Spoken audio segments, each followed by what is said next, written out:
Autre sujet qui anime les débats, mais sur le plan international, l'exploitation des fonds marins. Des étudiants de l'Université Columbia à New York et leurs professeurs questionnent la place de la Polynésie dans ces discussions. Dans le cadre de leurs recherches, ils ont réalisé un film documentaire, un support pour lister des recommandations et explorer des alternatives de développement. Thomas Chabrol les a rencontrés.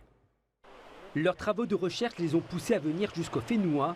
Jonas et son professeur de l'Université Columbia de New York se penchent sur la position de la Polynésie française dans le débat sur l'exploitation minière en haute mer. Cet étudiant spécialisé dans les énergies et l'environnement a réalisé un documentaire. Face aux enjeux environnementaux et aux effets du changement climatique, il a tenu à recueillir les avis des autorités du pays et des habitants. Le point de vue en Polynésie est unique. Vous avez différentes perspectives sur le sujet, que ce soit culturel, politique, social ou économique. Et pour chacune d'elles, vous êtes à une phase déterminante.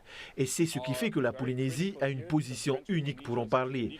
La culture est connectée à l'océan, l'économie est connectée à l'océan et l'exploitation minière des profondeurs va directement à la source, à cet océan. Face à la menace qui pèse sur les océans, ce jeune diplômé garde espoir.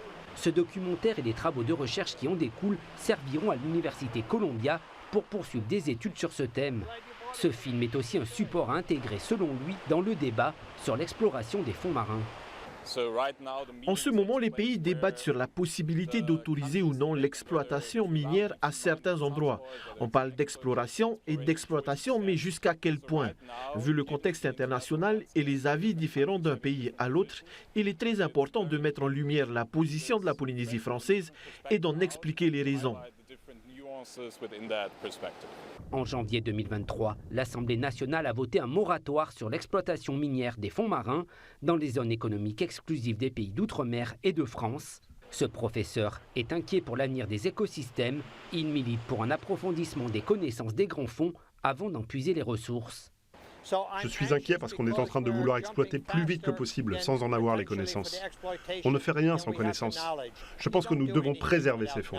C'est très récent. Même dans la Terre, les profondeurs produisent l'oxygène. Si vous tuez l'oxygène, vous tuez la vie. Aux côtés de ses étudiants, ce professeur compte poursuivre ses travaux de recherche afin d'améliorer les connaissances pour le grand public.